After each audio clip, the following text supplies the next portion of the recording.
Hi guys, welcome back to my channel. This is my first video of 2022 and I'm super excited for all my videos this year, but I also want to say thank you so much for 200 subscribers. That is literally like so crazy. And if you're new here, then hello, my name's Hannah. I post a lot of thrifting videos, but I also do a couple of vlogs now and then. In today's video, I'll be doing another thrift flip. This time it's actually a button-up shirt and I'll be turning it into a halter neck top. Anyway, I also have an Instagram account now, which I'll leave in the link below, which I post all my sewing stuff. So if you want to follow that, I'll leave it below. I'm gonna stop talking now. I hope you enjoy the video, but other than that, let's get straight into the video. Alrighty guys, let's get straight into it. So this is the shirt that I'm using. It's actually was my uncle's, funnily enough. And this is the top, it's my friend's, that I'm using as the template. So I just started out by cutting around all like the different segments. So this is like the bust part, I just traced around it with the chalk and then I cut it out. So once I had cut that part out, I moved on to the other section. So the part that was sort of going around the waist, as you can see here. And I didn't have a ruler, so I had to use this notepad, which is probably not the best option, but sometimes you just have to work with what you have. You know, I do actually own a ruler, but I just couldn't be bothered to get it, so that explains that. But anyway, so I just continued cutting out all the pieces. So then we moved on to the part that ties around the back of you. So once I cut out all the pattern pieces, I laid them out and this is what we had. So I had the bust segments, so there's 4 of those, 2 of those, 4 of these ones, and then 2 of those, which I was going to cut in half to make 4. So before I could start sewing it all together, I needed to put a dart into the bust segment. And I've never done a dart before, so I had to look up a tutorial. I'm not going to explain to you guys how to do it because I don't even really know.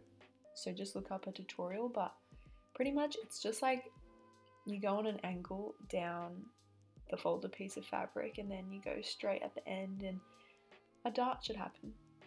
I would say my technique is very questionable, but it somehow turned out alright in the end, so I'm not complaining. Alright, so once I had done that 4 times to the 4 different segments, because this is like a double lined top, right? So that's why I did it 4 times instead of just twice. So then I had to take 2 and sew them together, front sides facing each other. So I sewed along all the edges except for one so I could pull it out of itself so it was no longer inside out. And so I did that twice so that I was left with 2 segments that you couldn't see the stitches and it was double lined. So yeah. Okay, so then I took that triangular looking piece that goes around the waist and I put those 2 bust segments between the 2 triangles so that again you couldn't see any of the stitches. It's a little bit hard to explain, like you really had to be there to understand.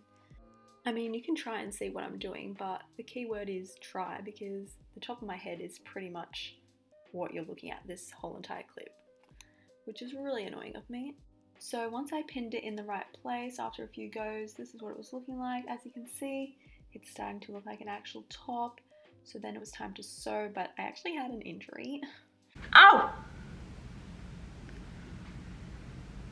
I made myself bleed. That really freaking hurt. Okay, but seriously, don't laugh. Sewing injuries are a real thing that many people have to deal with. It's just terrible. But so I, once again, part 2 of me being lazy, I used a sticky note as a band-aid because I didn't want blood to get on the garment.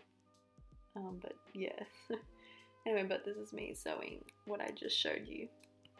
Okay, so here's a better view of what it was looking like, and I just had to cut that part off, so that's what I did here.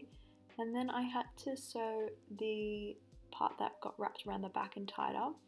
So once again, I had the 2 parts and I put them together, front sides facing each other, and sewed down all the edges except for one so I could put it so it was no longer inside out.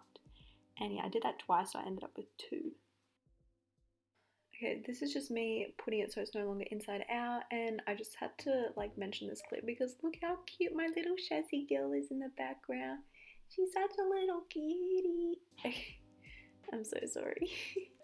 But I love her. Okay, a little bit off topic, but if there's one thing you should know about me, it's that I love talking about my dog, and I love my dog, and my friends would know. They probably get quite annoyed about the amount of pictures and videos I send of her. Also, I thought I would just show you this, but the top has like some of the stitches from like the original shirt in it, just because I was running out of fabric to use, but I think it's part of its charm, so, well, at least that's what I'm saying.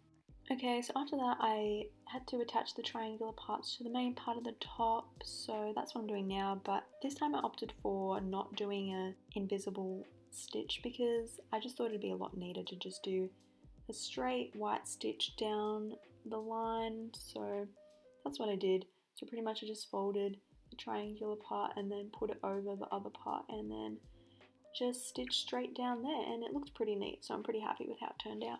Another bonus to doing it this way is that I didn't have to triangle stitch it to make sure it didn't fray. I just had to fold over as you saw before I stitched it together.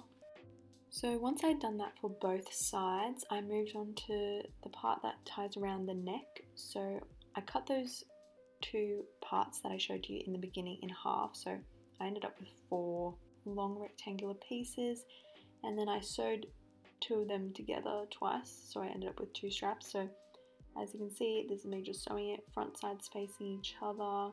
Then once again, it was inside out, so I had to untuck it from itself. I never know how to explain that, but that's what I did, and it was looking like this. So now I had to attach it to the main part of the top, which is what I did here. Once again, I did the same thing as I did before, so I didn't do like, so you couldn't see the stitch. I just did a nice straight stitch once again, so I didn't have to do any triangle stitches, and I made sure it was pretty neat, so it was all good. So once again, I did that for both sides, and then we were done. So let's have a look at the try on portion.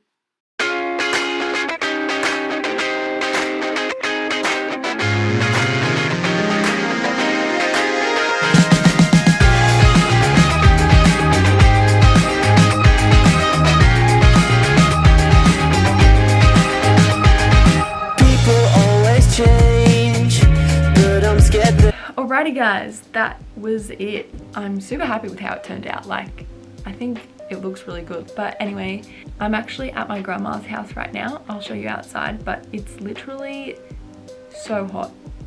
And we have people over right now. I don't really know who they are, but anyway. So I need to go and be social. By social, I just listen, smile, totally. If you enjoyed this video, please leave it a like, and also subscribe to join the hand clan if you're new here. But other than that, thanks for watching guys, and I will see you in my next video very shortly. Look at this view. Never gets old. That's not even the best angle.